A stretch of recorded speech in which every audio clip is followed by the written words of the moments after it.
Hello friends, आज के तुम्हारे संगे केसकी माছের বড়ার একটা রেসিপি তোমাদের সঙ্গে শেয়ার করব।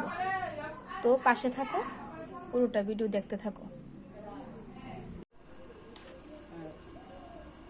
কিছুটা পেঁয়াজ কুচি নিয়ে নিলাম আর এখানে কয়েকটা কাঁচা লঙ্কা নিয়ে নিলাম।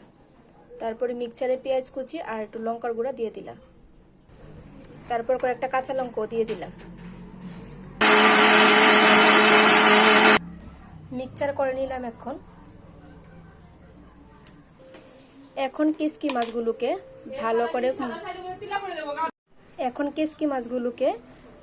পেঁয়াজ কুচি, তারপর লঙ্কা কুচি, তারপর একটু হলুদ, স্বাদ মতো লবণ আর আগে যে পেস্ট করে রাখা মশলাগুলি একসাথে মেখে নেব।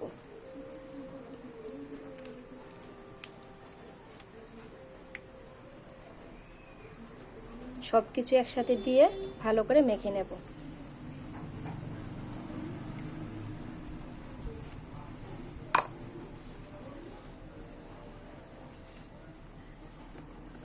সবগুলো একসাথে এখন ভালো করে মেখে নিচ্ছি।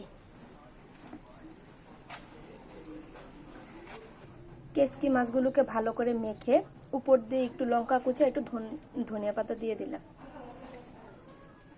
তারপর একটু তেল দিয়ে দেব। এখন সবগুলি একসাথে আবার ভালো করে মেখে নিচ্ছি।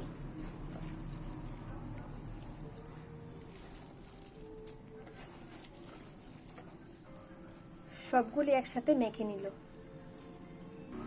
চাল কুমড়া পাতাগুলিকে ভালো করে ধুয়ে লবণ দিয়ে মেখে নিলাম। এখন চাল কুমড়া পাতার মধ্যে কেসকি মাছগুলি দিয়ে দিলাম। এখন চাল কুমড়া পাতার মধ্যে কেসকি মাছগুলি দিয়ে ভাজ করে নিলাম। সবগুলো পাতার মধ্যে কেসকি মাছ দিয়ে ভাজ করে নিলাম। তা গরম হওয়ার পর কেসকি মাছের বড়াগুলি দিয়ে দিলাম। রেডি হয়ে গেল আমার কেসকি মাছের বড়া।